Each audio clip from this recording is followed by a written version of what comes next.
वर म्हणण्यासाठी मी उभा आहे. यापूर्वीचं व्याख्यान मला मिळालं की आश्लेषा नक्षत्र, त्याच्यानंतर आज पुन्हा दुसऱ्यांदा श्रवण नक्षत्रावर बोलण्याची संधी मला या मंडळाचे अध्यक्ष श्री मुळे सर आणि कार्याध्यक्ष रेवती मॅडम यांनी दिलेली आहे. तसं बघितलं तर आश्लेषा नक्षत्राचा तसा माझा कसलाच संबंध नव्हता, तरी पण तो काय संबंध आला तो मला आता या नक्षत्रात कळून आला की मला आश्लेषा नक्षत्र का मिळालं ते मी नंतर पाहिजे बोलेन. कारण आश्लेषा नक्षत्र आणि श्रवण नक्षत्राचा कुठंतरी लिंक लागली मी जरूर बोलेन. पूर्वी मी श्रवण नक्षत्रावर व्याख्यानाला सुरुवात करत आहे. श्री गुरुदेव दत्त, गुरुर्ब्रह्मा गुरुर्विष्णू गुरुर्देव महेश्वरा, गुरु साक्षात परब्रह्म तस्मै श्री गुरुवे नमः. आता आपण श्री गुरुदेवाचे दत्तात्रेयांची पूजा करून त्याला व्याख्यानाला सुरुवात केलेली आहे. तर यामध्ये नक्षत्रावर थोडंसं 2 मिनिटं बोलतो, मग त्या श्रवणावर बोलतो.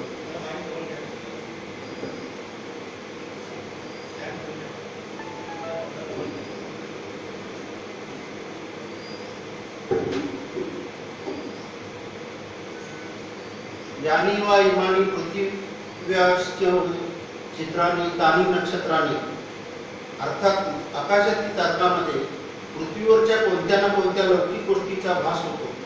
यावर वेदकाळापासून संशोधन करून अवकाशाचा अभ्यास सोयीस्कर होण्यासाठी नक्षत्र समूह तयार करून त्यांना आकृतीनुसार विशिष्ट नावे देण्यात आलेली आहेत. त्यांना पण नक्षत्र असं म्हणतात. नक्षत्र या शब्दाच्या अनेक उत्पत्त्या सांगितलेल्या आहेत. त्यामध्ये क्षत्र म्हणजे बलवान, नक्षत्राणी म्हणजे ती नक्षत्र. यज्ञ केल्यामुळे यज्ञ करणारा विशिष्ट लोकाला जातो म्हणून नक्ष म्हणजे जाणे, अशी उत्पत्ती तैत्तरीय ब्राह्मणात सांगितली आहे. पाणिनीमध्ये दिलेली नक्षत्राची उत्पत्ती न क्षरंती म्हणजे जी झडत नाहीत, पडत नाहीत, क्षय अगर नाश पावत नाहीत अशी ती नक्षत्रे. मागच्या मुळच्या माझ्या व्याख्यानामध्ये मी सांगितल्याप्रमाणे नवा इमानी क्षत्रान्य भुवनिकी तन नक्षत्रानं नक्षत्रत्वम देव ग्रहावै नक्षत्राने. नक्षत्र ही आपल्या आकाशस्थानापासून किंचितही ढळत नाही म्हणून नक्षत्र हे नाव त्यांना सार्थकपणे प्राप्त झाले आहे. नक्षत्र ही देवांची ग्रहेच आहेत, निवासस्थाने आहेत, त्यामुळे ती मंदिरे आहेत अशी कल्पना आहे. नक्षत्रमालेतील एकूण 27 नक्षत्रापैकी 22वे नक्षत्र श्रवण नक्षत्र असून गुरुदेव दत्तात्रेयाच्या त्रिमूर्ती किंवा त्रिदेवपैकी भगवान श्री विष्णूच्या थेट अधिपत्याखाली असलेले या नक्षत्रास विशेष स्थान आहे.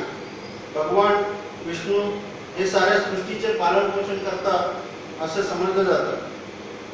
मकर राशीत उत्तराषाढाचे 3 चरण, श्रवण नक्षत्राचे 4 चरण व धनिष्ठाचे 2 चरण येतात. उत्तराषाढा व धनिष्ठा यांच्यामध्ये श्रवण नक्षत्र येत असून श्रवण नक्षत्राचा विस्तार मकर राशीत 10 अंश 0 कला ते 23 अंश 20 कलापर्यंत असतो. राशी चक्रात 280 अंश 0 कला ते 293 अंश 20 कलापर्यंत त्याची व्याप्ती असते.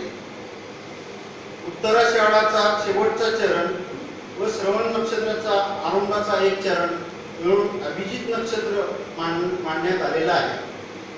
हे नक्षत्र अद्याप रूढ झालेलं नाही, त्याच्यासाठी मी थोडंसं नंतर बोलेन. अभिजित नक्षत्रावरची माहिती जरा स्वतंत्ररित्या बोलतो.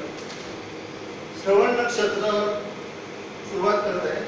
श्रवण नक्षत्र हे धनुराशीच्या पुढे जरा पूर्व उत्तरेस म्हणजे साधारणतः ईशान्य दिशेला पाहिले असता आपणास सरळ रेषेतील 3 तारे आढळतात. यांच्यात बाजूचे 2 तारे थोडे फिकट तर मधला तारा हिरवा असून अतिशय तेजस्वी व प्रखर तारा आहे. हा प्रखर तारा दिसणारा तारा योग तारा आहे. या 3 ताऱ्यांच्या समूहास श्रवण नक्षत्र असं संबोधलं जातं. आपले येथे या समूहात स्वतंत्र नक्षत्राचे स्थान असले तरी पाश्चात्य लोक याचा समावेश गरुड तारका समूहात करतात. या गरुड तारका समूहात गरुडाचं डोकं म्हणजेच श्रवण नक्षत्र होय.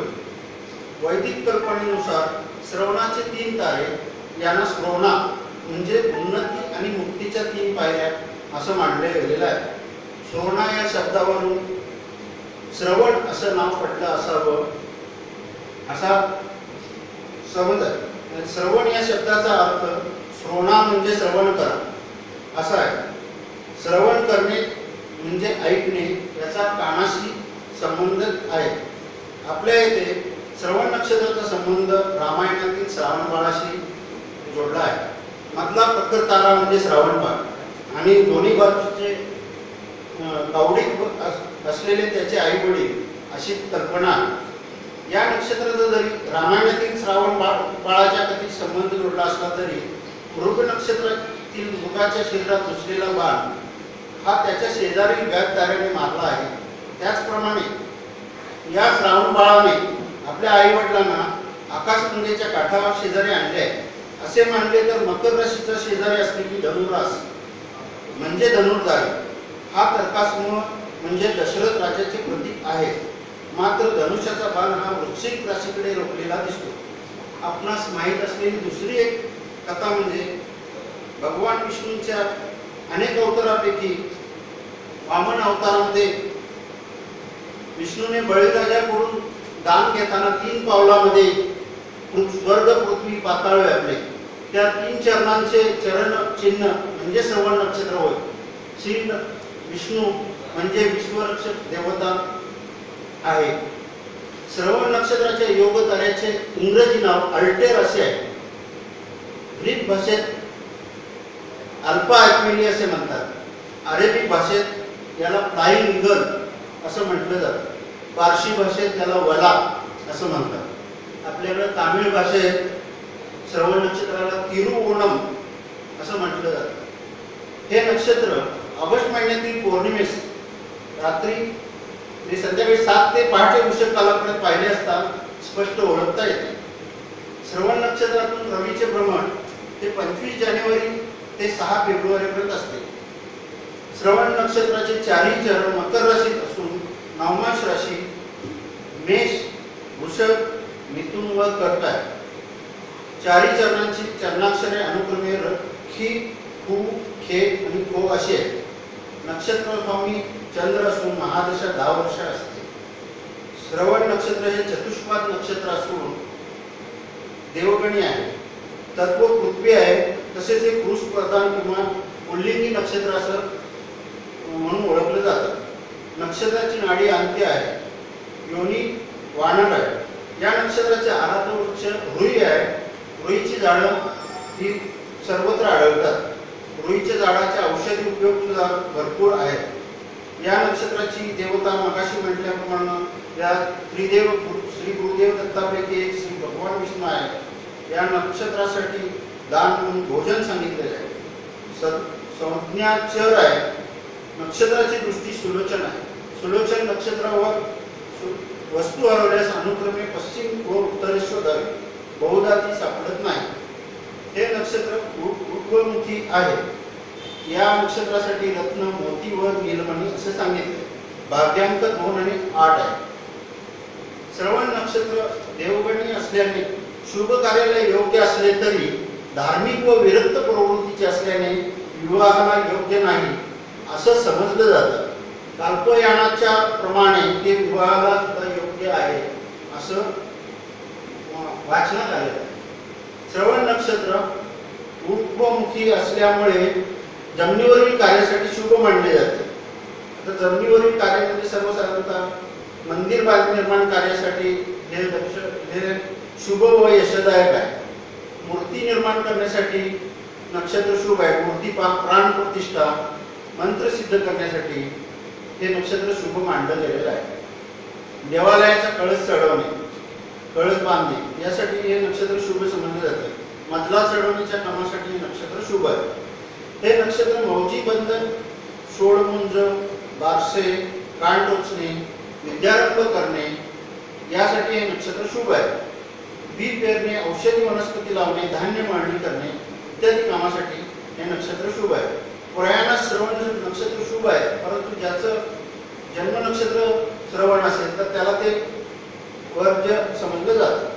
हे नक्षत्र राज्याभिषेक करण्यास, गृहनिर्माण, प्रकाशन, ध्वजारोहण यासाठी शुभ मानलेले आहे. व्यापार आणि घर खरेदीसाठी श्रवण नक्षत्र अत्यंत शुभ आहे.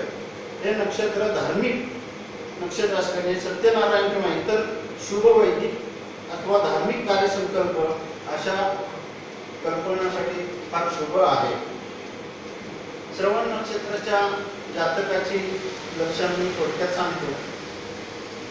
श्रवण नक्षत्रावर जन्मलेला स्त्री किंवा पुरुष जातक हे मध्यम उंची, मध्यम बांधा, गोल चेहऱ्याचे व गोऱ्या रंगाचे असतात. व्यक्तिमत्व आकर्षक असते. वयाने मोठे असले तरी तरुण वाटतात. डोळे आकर्षक गंभीर असतात. हा जातक सेवाभावी असतो.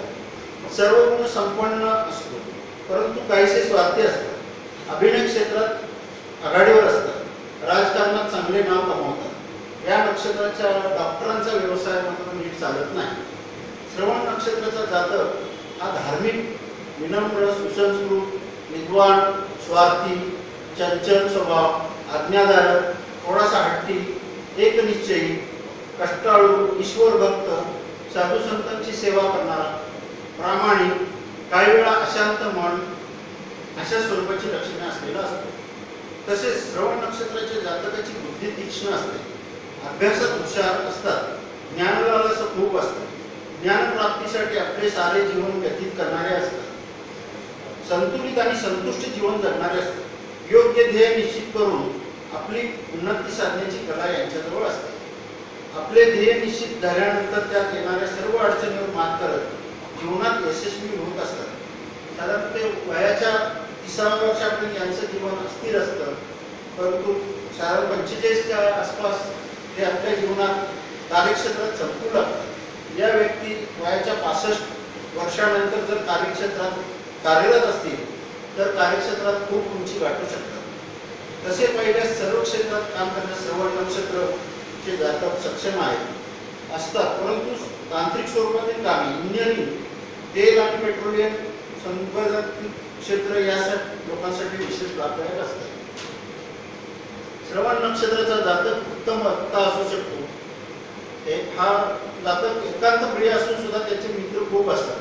तसंच त्याचे शत्रू सुद्धा, सरळ स्वभावाने शत्रू सुद्धा खूप असतात. आणि परंतु शत्रू सुद्धा विजय मिळवण्यात ह्या श्रवण नक्षत्राचा जातक यशस्वी होत असतो.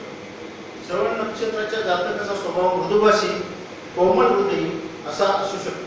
या जातकांना प्रत्येक गोष्टीत स्वच्छता, टापटीप, सुंदरता, नीटनेटकेपणा पसंत असतो. घाणेरडेपणा, अस्ताव्यस्तपणा अजिबात पसंत नसतो. या जातकाचा स्वभाव न्यायप्रिय असतो. या लोकांचं कार्यक्षेत्र आणि नोकरी व्यवसाय सर्वसाधारणपणे औद्योगिक क्षेत्रात काम करणारा वर्ग, पोस्ट टेलिग्राफ, आरोग्य विभाग, परिचारिका, वकील, barrister, engineer, sale tax officer, income टॅक्सची प्रॅक्टिस करणारे लोक, हिशेबनीस, कॉन्ट्रॅक्टर, स्वतंत्र व्यवसाय करणारे दलाल, लहान कारखानदार, उत्पादन करणारा वर्ग, श्रम आणि कष्ट करणारा मजूर वर्ग, रात्रपाळीचे कामगार, भूमिगत काम करणारे ड्रायव्हर, शेतकरी, राजकारणी, मंत्री, जमीन व पाण्याशी संबंधित कामे करणारा वर्ग, खाण, इंजिनियर, खोदकाम, बोगद्याशी संबंधित कामे करणारे इत्यादी क्षेत्राशी श्रवण जातक संबंधित असतो.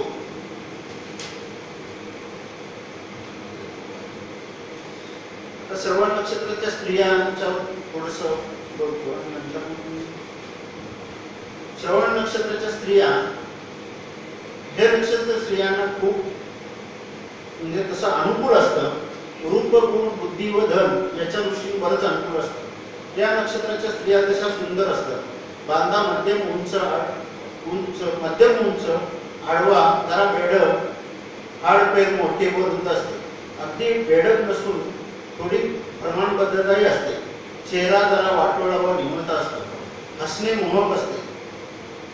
चेहरा शांत, आनंदी, प्रसन्न व समाधानी असतो. मात्र चेहरा सुंदर असला तरी चेहऱ्यावर प्रौढपणा व विरक्तपणा असतो. अश्विनीची शालीनता, कृतिकेचा पटकारा, रोहिणीचा मोहकपणा, मृगाचा अल्लडपणा, हस्ताचा लाजाळूपणा, चित्राचा मुसमुसपणा किंवा अनुरागाचा मादकपणा या नक्षत्राच्या स्त्रियामध्ये नसतो. मात्र या स्त्रियामध्ये पवित्रपणा व देवीचे तेज दिसून येते. अगदीच साधेपणा किंवा अवकळ फॅशनची आवड नसून देहाला शोभेल अशीच वस्त्र व अलंकार यांची आवड असते. स्वच्छता, टापटीपणा, नीटनेटकेपणा व व्यवस्थितपणा आवडतो. तसेच वागणे व स्वभाव ही नम्र, विनयशील, आज्ञाधारक व सेवावृत्तीचे असते. तसेच त्या श्रमिक, कष्टाळू, धडपड्या, व्यवहार कुशल असतात. संसारी व कर्तव्यदक्ष असतात. या स्त्रिया धार्मिक असतात. देवाधर्माची आवड असते. या स्त्रिया नोकरीत मोठ्या पदावर जरी असल्या तरी श्रावणी सोमवार, मंगळापूजन किंवा इतर व्रत वैकल्य करणाऱ्या असतात. श्रवण नक्षत्रावर जन्मलेल्या महिला प्रतिभावंत, सद्गुणी, कुलपरंपरा व मर्यादा सांभाळणाऱ्या असतात. ललित कलेत पारंगत व पतिव्रता व लोकप्रिय असतात. सामाजिक कार्यकर्त्या म्हणून नावलौकिक मिळवतात. आचरण सदाचारी असते. श्रवण नक्षत्र चारी चरणांची आपण थोडक्यात माहिती घेऊ.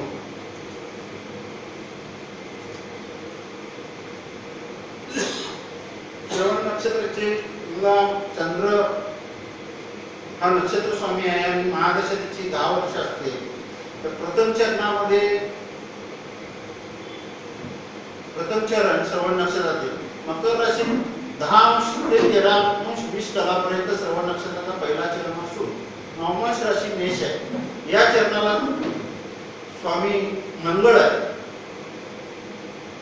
श्रवण नक्षत्राच्या प्रथम चरणावर जन्मलेला जातक मान सन्मानासाठी इच्छुक अथवा आशादायी असतो. चरण स्वामी मंगळ हा शनीचा शत्रू असतो, परंतु चंद्राचा मित्र आहे.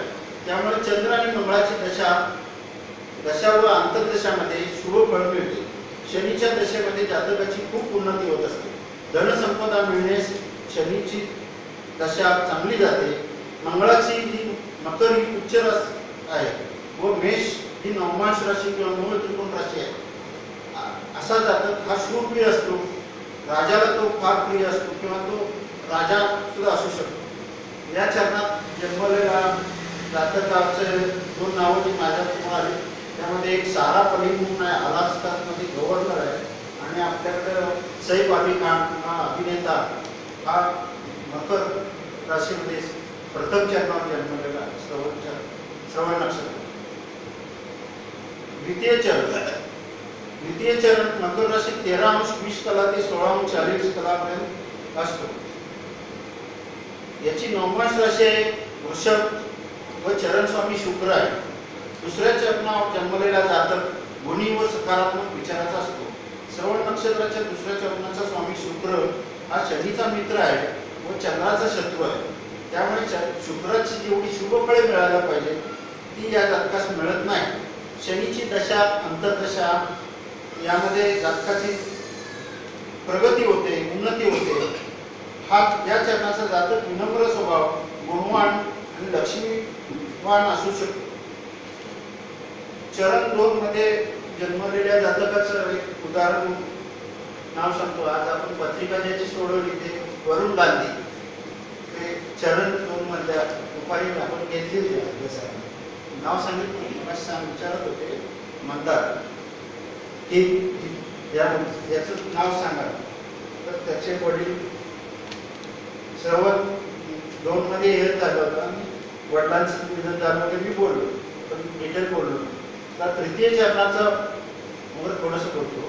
श्रवण नक्षत्राचं तृतीय चरण मकर राशीत 16°40 कला ते 20°पर्यंत असतो. या चरणाची 9 राशी मिथुन, चरण स्वामी बुध आहे. तिसऱ्या चरणाचा जातक विद्वान व्यक्तीमध्ये गणला जातो. या चरणाचा स्वामी बुध हा शनीचा मित्र आहे. चंद्राला बुध शत्रू मानतो, परंतु चंद्र बुधाला आपला मित्र मानतो. बुधाची जेवढी फळं या चरणावर मिळायला पाहिजे, शुभ फळ मिळायला पाहिजे, ती मिळत नाही. परंतु शनीच्या महादशा, अंतर्दशामध्ये या जातकास मान सन्मान, प्रतिष्ठा, पद, पैसा सगळं प्राप्त होतं. या चरणावर महनीय व्यक्ती म्हणजे शत्रुघ्न सिन्हा, जो राजकारणात आहे परंतु पद प्रतिष्ठा या दृष्टीनं आणि त्याचबरोबर टोनी ब्लेअर जे प्राईम मिनिस्टर आहेत युकेचे, ते एक व्यक्ती या चरणावरची आम्हाला आढळून आली. चतुर्थ चरण, श्रवण नक्षत्राचा चतुर्थ चरण 20 अंश ते 23 अंश 20 कलापर्यंत असतो. या चरणाची नवमांश राशी कर्क व चरण स्वामी चंद्र आहे. श्रवण नक्षत्राचा नक्षत्र स्वामी सुद्धा चंद्र आहे. त्यामुळे चंद्राची दशा अंतर्दशामध्ये त्याला शुभ फळे मिळतात. शनीची महादशा अंतर्दशामध्ये जातकाची भरभराट होते, प्रगती होते, धनसंचयात वाढ होते, आरोग्य चांगले राहते, याची कल्पना शक्ती उत्तम असते. तसंच त्याला खेळामध्ये किंवा इतर गोष्टीमध्ये सुद्धा प्रावीण्य मिळतं.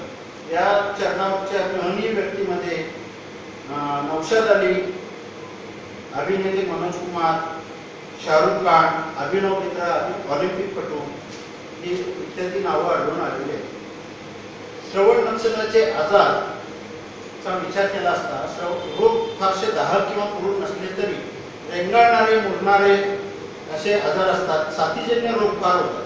वात विकार, पित्त विकार, सर्दी, थंडी, ताप, दमा, कमी पाचन शक्ती, क्षय, फुफ्फुसावरचा दाह, त्वचा रोग, संधिवात, गुडघे दुखणे, सांधे धरणे इत्यादी आजारांचे त्रास होऊ शकतात. उतार वयात त्यांचा कामाशी संबंधित आजार होऊ शकतात.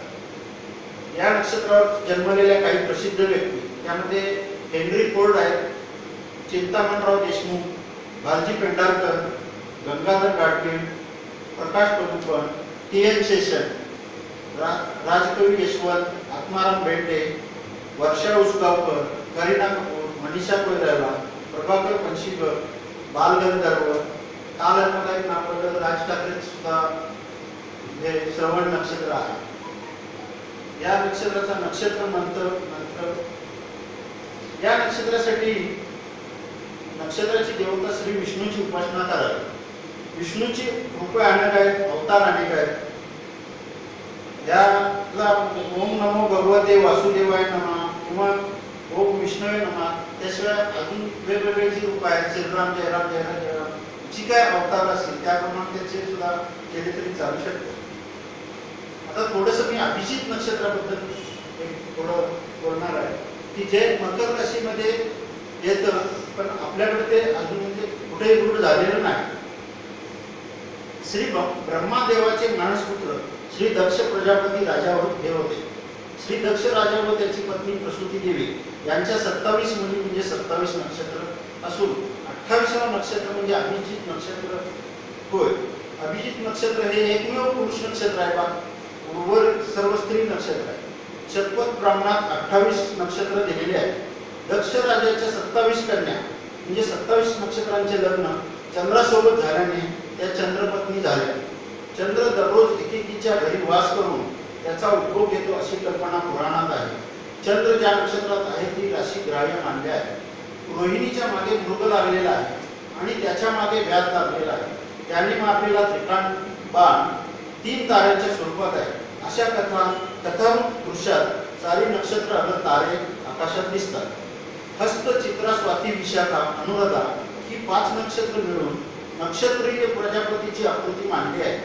हस्त हा त्याचा हात, स्वाती हे हृदय, विशाखा या मांड्या, अनुराधा ही उभे राहण्याची जागा असे वर्णन तैत्तिरीय ब्राह्मणात आले आहे.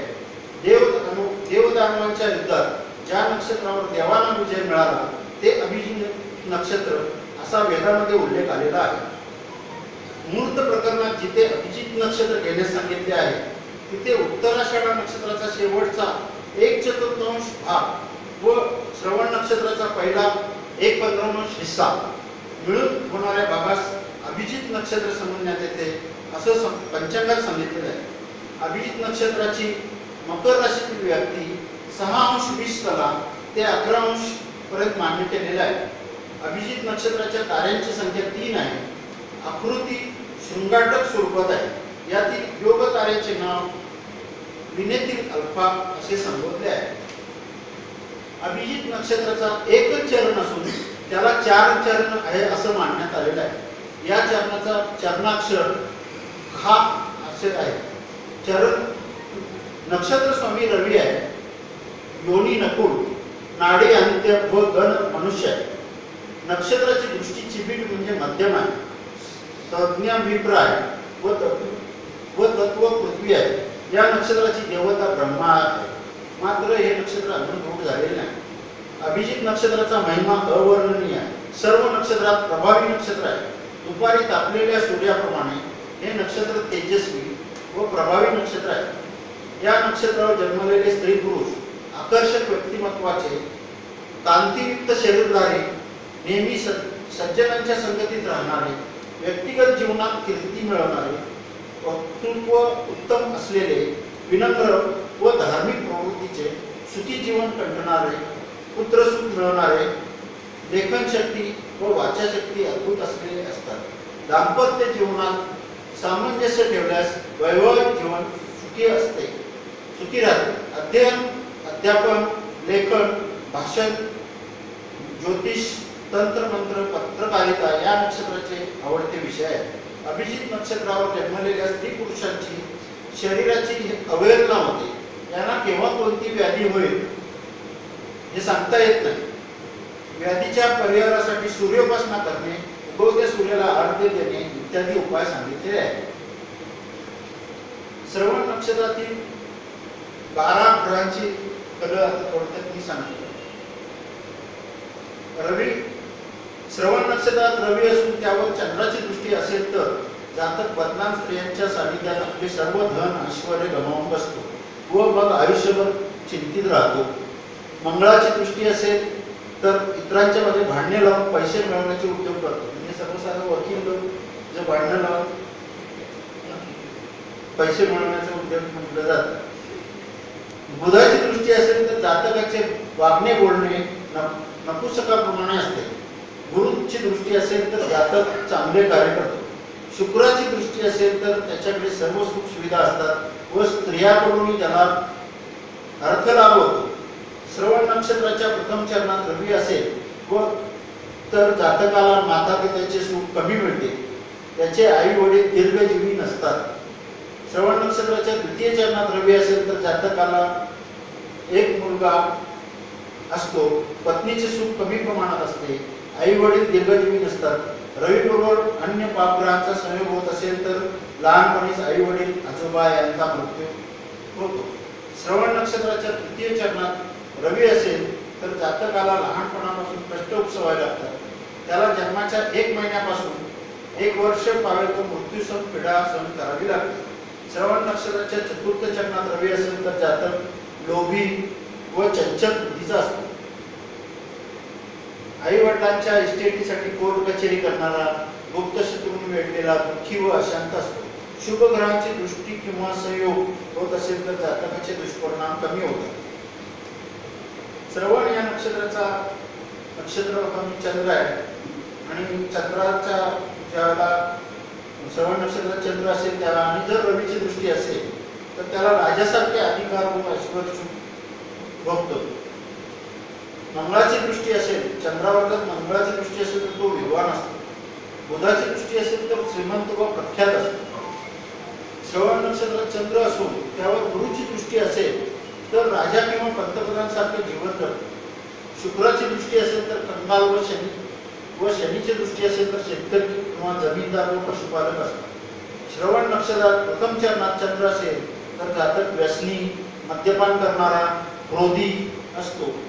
त्याच्या पोटाचे ऑपरेशन होते. विवाह मुश्किलीने होतो पण जीवन स्थिर असते. श्रवण नक्षत्राच्या द्वितीय चरणात चंद्र असेल तर जातकाची आई आदर्श माता असते.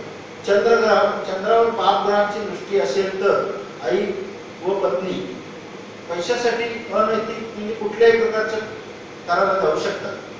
श्रवण नक्षत्राच्या तृतीय चरणात चंद्र असेल तर जातकाला अनेक भाषांचं ज्ञान, विज्ञानाची जाण, शास्त्राची जाण असते. त्याला अनेक पुत्र असतात. श्रवण नक्षत्राच्या चतुर्थ चरणात चंद्र असेल तर जातक ईश्वर भक्तीत लीन असतो. त्याचे व्यक्तिमत्व प्रभावी असते.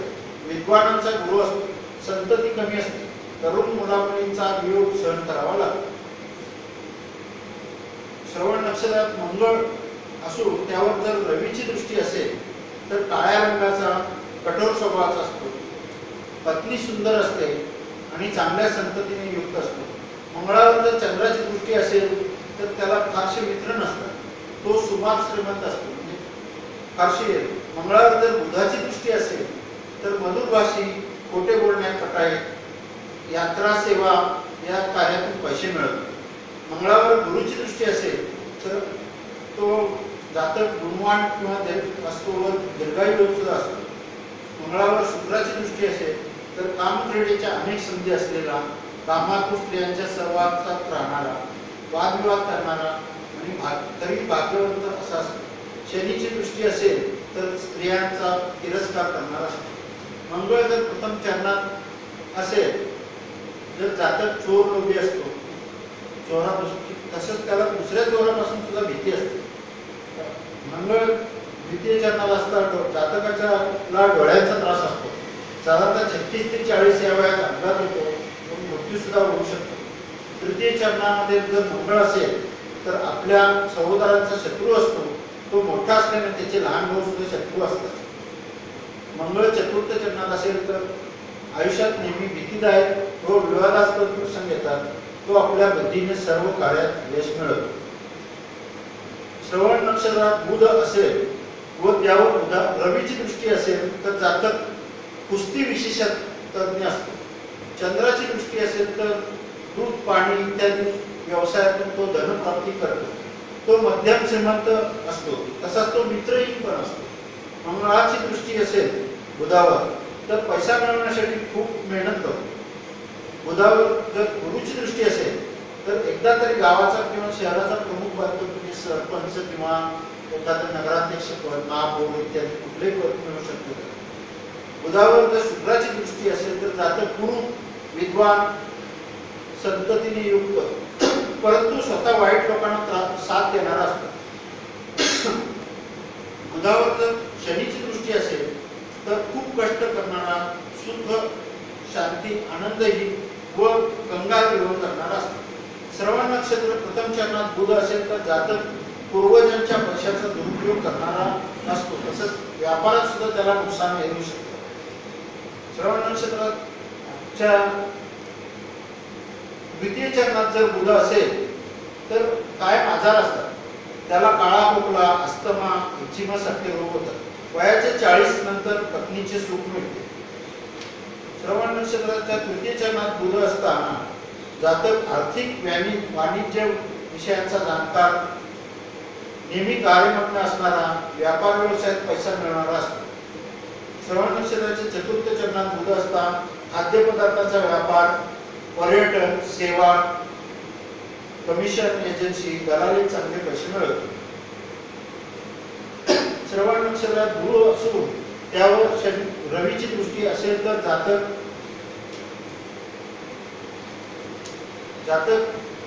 गोरा, चमकदार डोळ्यांनी युक्त, तसंच दुसऱ्याला तो मदत करणारा असतो. चंद्राची दृष्टी असेल तर आपल्या गावाचा सरपंच किंवा मंत्री असतो. मंगळाची दृष्टी असेल तर उच्च प्रदर्शकाचा विश्वासपात्र, संस्थांच्या कार्यातून पैसा मिळवणारा असतो. बुधाची दृष्टी असेल तर स्त्री वर्गात लोकप्रिय, शांत स्वभावाचा व धार्मिक असतो. शुक्राची दृष्टी असेल तर जातक उच्च शिक्षित, सद्गुणी, मंत्री किंवा उच्च पदस्थानावर राहून कार्य करतो. शनीची दृष्टी असेल तर जातकाचे सर्व मनोरथ पूर्ण होतात. श्रवण नक्षत्राच्या द्वितीय चरणात गुरु पापग्रहाने युक्त असेल व कुंडलीतील लग्न आद्रा नक्षत्रात असेल तर जातक जन्मताच 11 दिवसात मृत्यू पावतो. श्रवण नक्षत्राच्या तृतीय चरणात गुरु असून त्यावर रवी, चंद्र किंवा बुधाची दृष्टी असेल तर जातक 5 वर्षाहून अधिक काळ जगत नाही. श्रवण नक्षत्राच्या चतुर्थ चरणात गुरु असेल तर जातक मध्यम बुद्धीचा असतो, व्यवहार चतुर नसतो, रागीट स्वभावाचा असतो, वयाच्या 32व्या वर्षापर्यंत दुःख भोगतो. श्रवण नक्षत्रात शुक्र असून त्यावर रवीची दृष्टी असेल तर जातक व्यवहार कुशल, संपन्न व धाडसी असतो. चंद्राची दृष्टी असेल तर जातक आकर्षक व्यक्तिमत्व व आनंदी स्वभावाचा असतो. मंगळाची दृष्टी असेल तर वेदशास्त्राचा ज्ञाता असतो व या ज्ञान संपत्तीमुळे प्रसिद्धी मिळवतो. शनीची दृष्टी असेल तर जातकाचे व्यक्तिमत्व आकर्षक व शरीर सुंदर असते. श्रवण नक्षत्राच्या प्रथम चरणात शुक्र असेल तर जातक आकर्षक व्यक्तिमत्वाचा व कोणत्याही परिस्थितीशी सहजपणे समरस होणारा असतो. त्याच्या इच्छा आकांक्षा मोठ्या असतात व तो उच्च पद व प्रतिष्ठा मिळवतो. श्रवण नक्षत्राच्या दुसऱ्या चरणात शुक्र असेल तर जातक आधुनिक व नवीन विचारांचा पुरस्कर्ता असतो. वयाच्या 32व्या वर्षी अचानक पैसा मिळतो, पण 44व्या वर्षी आर्थिक नुकसान होते. श्रवण नक्षत्राच्या तृतीय चरणात शुक्र असेल व शनीचा योग होत असेल तर जातक तर नवजात बालकाचा मृत्यू होतो. गुरुची दृष्टी असेल तर 9व्या वर्षी मृत्यू होतो. श्रवण नक्षत्राच्या चतुर्थ चरणात शुक्र असेल तर जातक मोठी स्वप्ने पाहतो, आपली प्रशंसा करण्यात पटाईत असतो, दुर्बल शरीर आहे परंतु उच्च शिक्षित असतो. श्रवण नक्षत्रात शनी असून त्यावर रवीची दृष्टी असेल तर जातकाची पत्नी कुरूप गरीब घरातील व दुसऱ्यांच्या कृपेवर असते. तसेच तो हा जातक दुसऱ्यांच्या कृपेवर जगणारा असतो. चंद्राची दृष्टी असेल तर आपल्या मातेच्या सुखासाठी प्रयत्नशील असतो. चांगली पत्नी व उत्तम संततीने युक्त धनी त्याचबरोबर मानी असतो. मंगळाची दृष्टी असेल तर जातक लघव्याने पीडित विदेशात राहणारा असतो. बुधाची दृष्टी असेल तर मेहनती श्रीमंत सरकार किंवा समाजात उच्च प्रतिष्ठित लोकांकडून लाभ मिळवणारा असा असतो. गुरुची दृष्टी असेल तर जातक मंत्री किंवा मुख्य शासक असतो. श्रवण नक्षत्राच्या प्रथम चरणात शनी असेल तर जातक सरळ पातळ बुद्धिवान श्वशुर पक्षाकडून संपत्ती मिळवणारा आणि नंतर असंतुष्ट राहून स्वतः कमाई करण्याचा प्रयत्न करणारा असतो. द्वितीय चरणात शनी असेल तर जातक मध्यम श्रेणीचे जीवन जगणारा असतो. सुडाच्या भावनेने पेटलेला असतो. तसंच तो आरामशीर जीवन जगणारा असतो. पत्नी आजारी असून सुद्धा वैवाहिक जीवन भोगणारा असतो. श्रवण नक्षत्राच्या तृतीय चरणात शनी असेल तर जातक उच्च शिक्षित विद्वान परंतु संशयित वृत्तीचा असतो. श्रवण नक्षत्राच्या चतुर्थ चरणात शनी असेल तर जातक काळा सळपातळ हाडाचा सापळ्यासारखा उच्च पदस्थ कमी बोलणारा दुसऱ्यांचे ऐकणं पसंत नसणारा असा असतो. श्रवण नक्षत्राच्या प्रथम चरणात जर राहू असेल व कुंडलीतील लग्न असलेल्या नक्षत्रात असेल तर पापराणी युक्त असेल तर जातकाचा मृत्यू वयाच्या 10 वर्षात होतो. अनेक बाबतीत मृत्यू 16व्या वर्षापर्यंत झालेला आढळतो. श्रवण नक्षत्राच्या द्वितीय चरणी राहू असेल तर जातक शांत स्वभावाचा, विश्वासू, सभ्य आणि व्यवहार कुशल असतो. चांगल्या पत्नीचे सुख त्याच्या नशिबी नसते. अधिक परिश्रम करूनही परिश्रमाची चीज होत नाही. श्रवण नक्षत्राच्या तृतीय चरणात राहू असेल तर जातक उच्च शिक्षित असतो. सूड घेण्याची प्रवृत्ती असते, त्यामुळे पक्के शत्रू होतात, तरी मध्यम स्वरूपाचे सुखी आयुष्य जगतो. श्रवण नक्षत्राच्या चतुर्थ चरणात राहू असेल तर जातक चलाक, कठोर व आपले काम करण्यात हुशार असतो.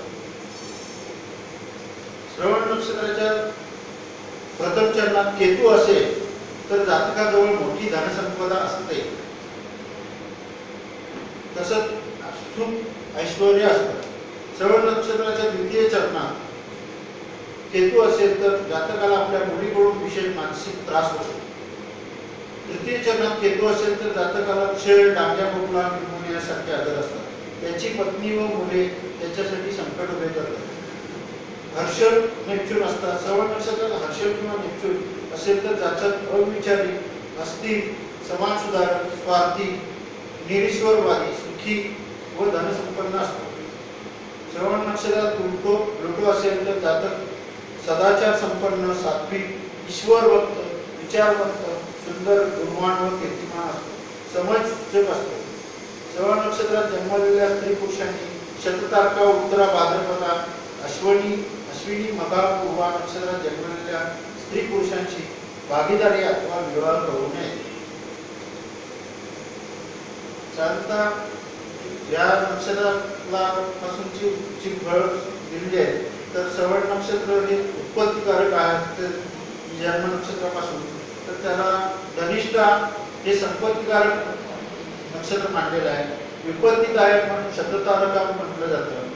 नंतर क्षेमदायक म्हणून पूर्वा भाद्रपदा, प्रत्ययकारक उत्तरा भाद्रपदा, साधकतादर्शक रेवती, मृत्यूदायक अश्विनी, मित्रदायक भरणी, परमदायक कृतिका अशी नक्षत्राची संज्ञा केलेली आहे. हे झालं श्रवण नक्षत्राविषयी थोडक्यात विश्लेषण केलेलं आहे. हे श्रवण नक्षत्र जरी सेवाभावी वृत्तीचं म्हटलं, काही ठिकाणी या नक्षत्राला म्हणजे शापित नक्षत्र असं सुद्धा म्हटलं गेलेलं आहे. हे जरी खरं असलं तरी की याची राशी आहे मकर राशी असून सुद्धा यामध्ये अभिजित नक्षत्र आल्यामुळे त्यामध्ये ब्रह्माचं स्थान आलेलं आहे. त्याचबरोबर विष्णू पण श्रवण नक्षत्राचा स्वामी आहे आणि मकर कर्णाला चंद्र सप्तमेश येतो आणि तो लग्नात बसल्यामुळं तो डोक्यावर विराजमान झाला असं समजलं जातं. डोक्यावर विराजमान म्हणजे भगवान श्री शंकर, तोही या राशीमध्ये आल्यामुळं ब्रह्मा विष्णू महेश्वर या तिघांचंही वरदहस्त असलेलं असं हे नक्षत्र जरी शापित म्हटलं तरी तितकंसं म्हणजे बऱ्यापैकी जीवन कटणारं असतं. तसंच मुख्य सगळं शनीचं प्रभावाखाली हे नक्षत्र आहे. एवढं बोलून मी आता माझं थोडक्यात संपवतो.